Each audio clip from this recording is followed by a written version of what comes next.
about 140, 150 kilometers. You can see a piece of the Great Wall there outside of Beijing. We'll be arriving soon at our destination. We said we'd get there about noon. We left at just about exactly 9 o'clock out of Beijing. We passed by Huairu, Miyun, the Beilong Pool. Not sure what that is, but I saw it on a map. And the section of the Great Wall that I'll hike today will be Jinshanling in Hebei province to Simatai. And I'm not sure if I think we crossed in to the province already. I think that's the provincial line there. I think we crossed in right here by Miyun. And then the line I see here, I think they're showing actually the Great Wall. Tiny dotted line. It's about 6 kilometers. They said it will take us about 2 hours. No, 3 to 4 hours. And we lost ourselves here in the tunnel.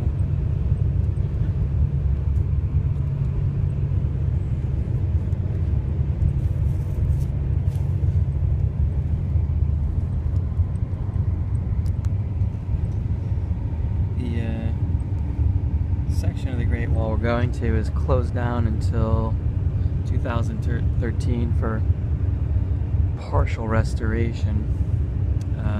The guidebook says it's a good mix of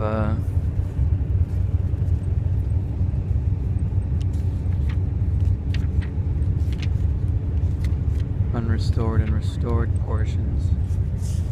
Lonely Planet has it listed as one of their suggested hikes. Real popular with the youth hostel groups. Simatai was closed for renovation, so they were going from Jinshanling to the west, I think, while it was still being restored.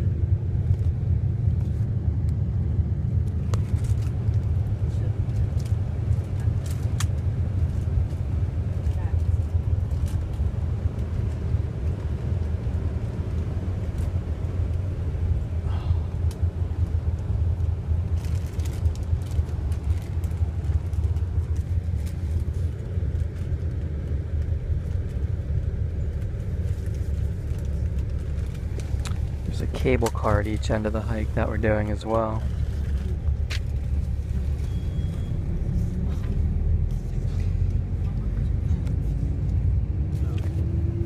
Had some interesting anecdotes in here as I read through. You talk about the greatest threats to the wall being man and nature. Depending on how you define it, it could be anywhere from 5,000 kilometers to over 21,000 kilometers.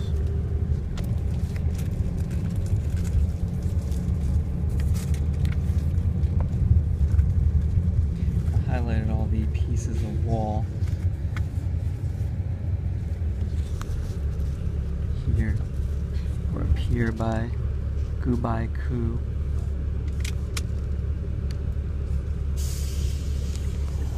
The trip was about 280 yen.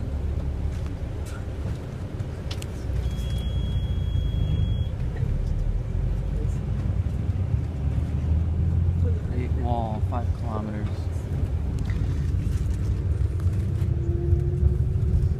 So Beijing's down here in the south, and we took the highway for about 3-hour drive. Just enough time to read both of my guidebook sections on the Great Wall. The more touristy area that everybody goes to is Badaling here. And they say it's beautifully restored but very crowded. Although it's very accessible too, and it's close here to the Ming Tomb, so you can do both of them in the same day. I'm not sure if my tour group takes a trip out there or not. The wall of 10,000 li, I've heard that before, which would make it 5,000 kilometers.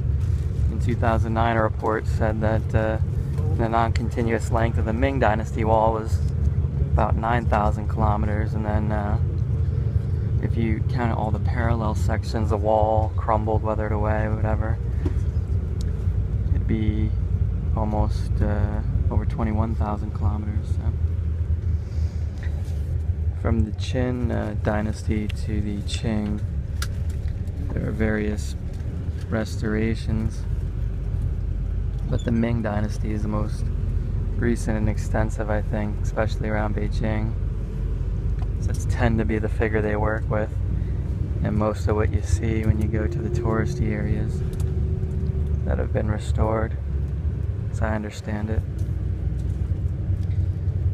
Mao encouraged people living near the wall to use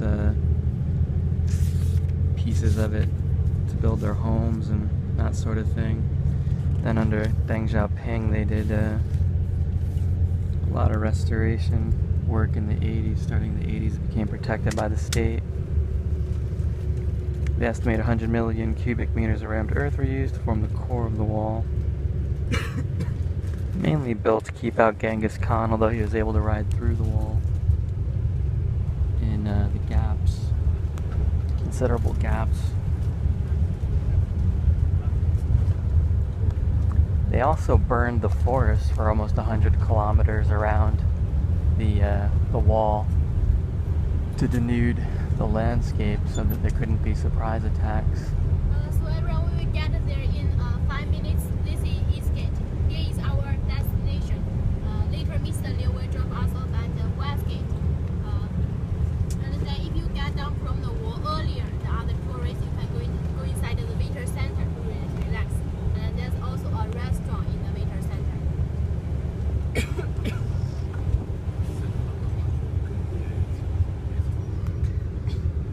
And that denuding of the trees has started processes of desertification. It's more of a problem out in the northwest sections of the country. At some alarming figure like 400,000 hectares of land gets turned to desert every year in China, and so sections of the wall out in the northwest of the country are in danger of being buried by the sand. The guidebook also mentioned that the area around Shandong province, they had a lot of disastrous programs for restoring the wall, I think is what they mentioned.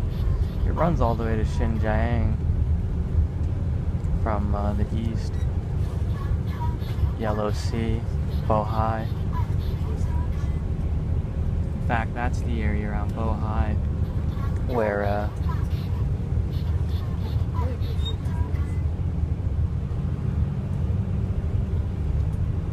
they were able to keep out the invading Manchu army, the Mings, until a general betrayed them and opened the gates. One of the few instances, I think, where the wall was very effective out in the east end of China. It essentially runs from North Korea to Xinjiang, and it was protection against raiding tribes from the north, the Mongols, who historically is horse people from grasslands and the steppes. Were very poor, and so they took to raiding with very large armies, and due to the nature of their lightning blitzkrieg attacks, it seems logical that building a wall would keep them out, but like most walls, it's very hard to prevent gaps in your perimeter and keep it garrisoned properly. There are a lot of little interesting tidbits, like they used dried wolf dung to communicate by smoke signal during the day. Most of the watchtowers that they've built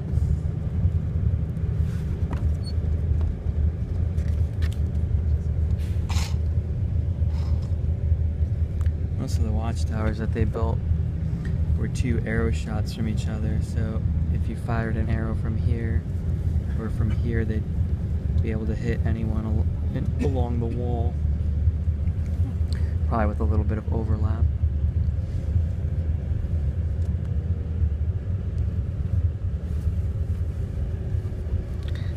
The core had larger boulders at the bottom, smaller boulders in the middle, and then rammed earth at the top. And brick and stone facade. These watchtowers are the later Ming additions. At first the wall was not as fortified as it is now. You can see here how it stretches from Bohai, Yellow Sea area all the way out west.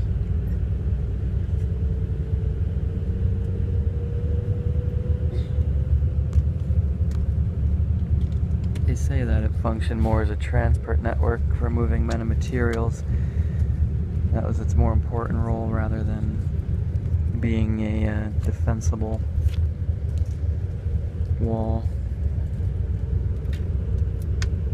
So we're going to Simatai. Partially repaired, genuine impression, original wall. Parts are riskier to navigate. Eastern section. Steeper section. Superb 4-hour trek, Simatai to Jinshanling. We're going the other way. They renovated it in 2013. I'm not sure where the Eastern Qing tombs are. Is that number 3?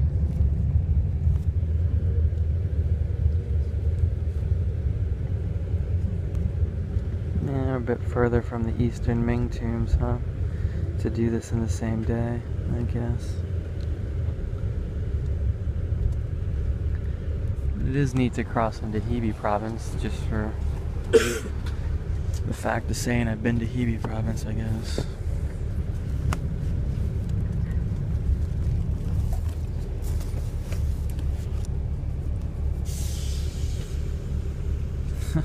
On the dot. Literally 3 hours. So when we arrive in the afternoon, we will also take this bus back. So you can leave your heavy luggage in the bus. But don't forget cameras, valuable things, and the map. Remember to take them with you. One thing I have to tell you is don't smoke on the walk, no open fire in the same spot, because tourists will be fined. That's kind of a must. There's no toilet nearby. We go to toilet 10 minutes later before hiking.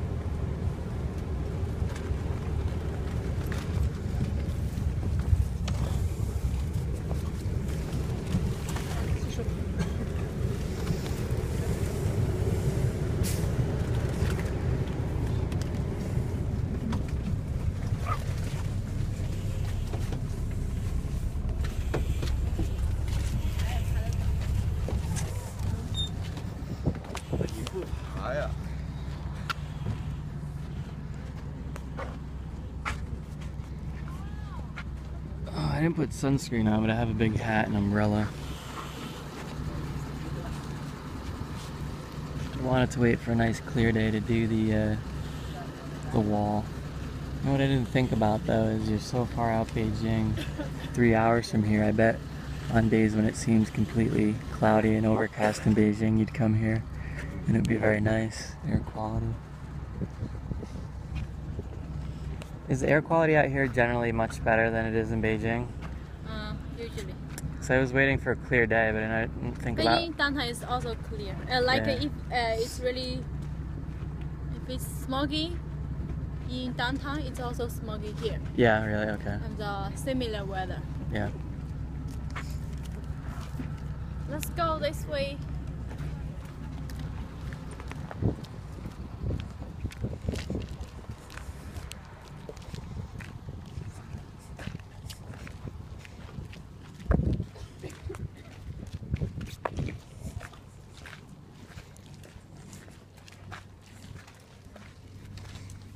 There are cheaper options to get out here. I had looked into taking a bus, but for the first time at least, if you want to sit and read the guidebook and not be worried about getting off at the right stop, I think it's worth it to have a ride that leaves right from your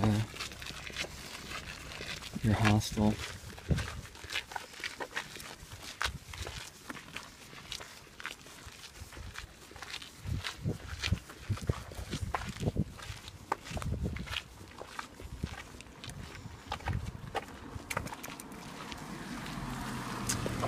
I ate most of my food. I saved a sandwich for the ride home. I have half a thing of Oreos for a snack on the wall and one smaller bottle of water. I have a big bottle of water back at the bus, and I drank about half of it before we left.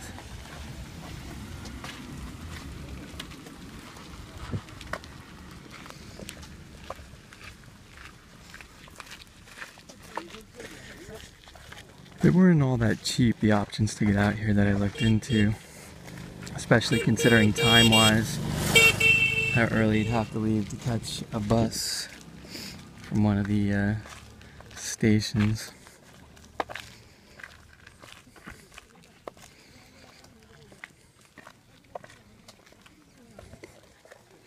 And then a lot of them required a transfer to minibus or a taxi. And they only had certain return times, and I thought, eh.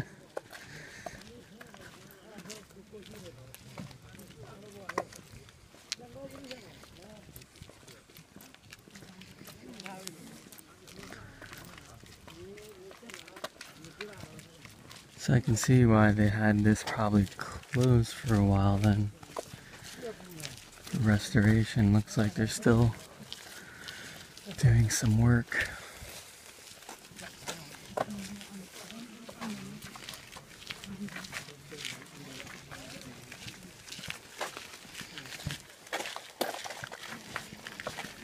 I watched one of those podcasts, what was it, Coolest Things on the Planet, about the Great Wall. Had to be 3 years ago now. Even longer, 4 or 5 years ago maybe.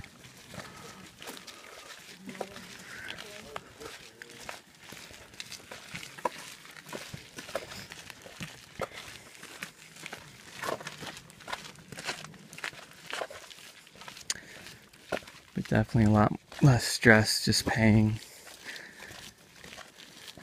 for the bus ride convenience. I'd gone to a lot of the water towns on my own outside Shanghai for day trips. They're all more or less the same. Each one has something unique, but they're easy to get to on the bus, especially since I was staying in a very central location.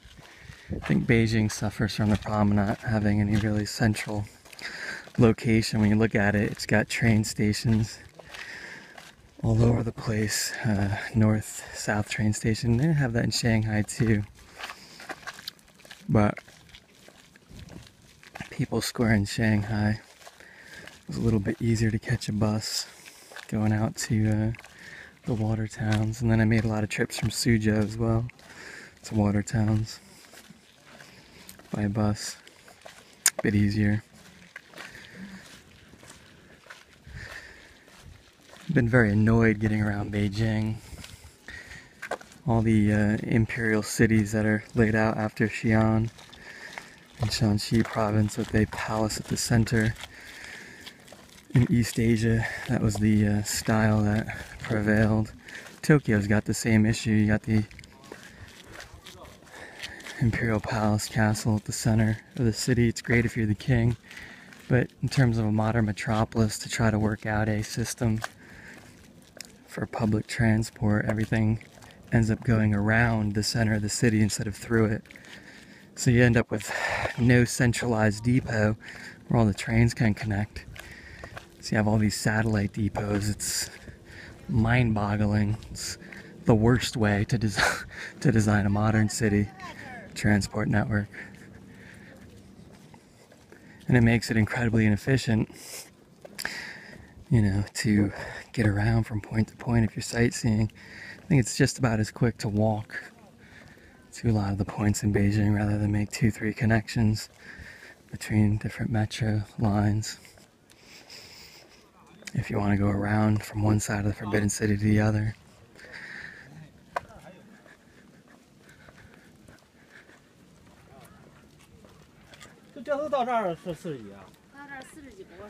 My legs are a bit sore in the last couple of days. I probably walked 20 miles.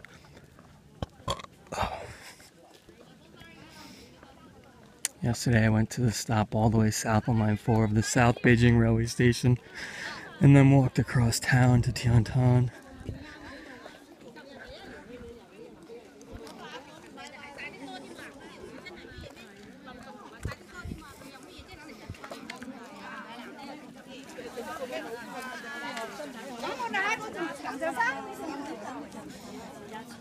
Looks like some of the tourists are already on their way out.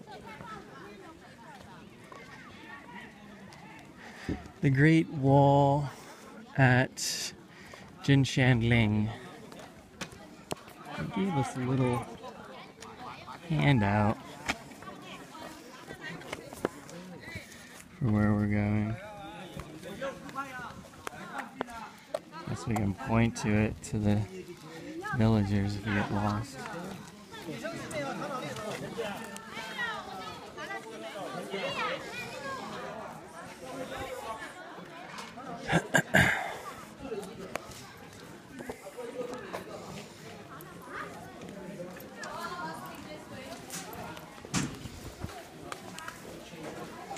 So they drop us off up here and then we end up the other side.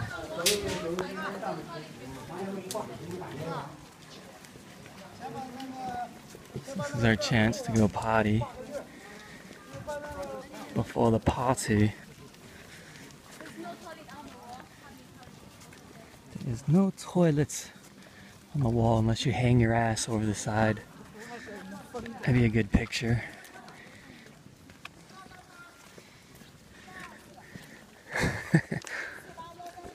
Hang your ass over the parapet and let fly. That's what the soldiers used to do to fend off the invaders.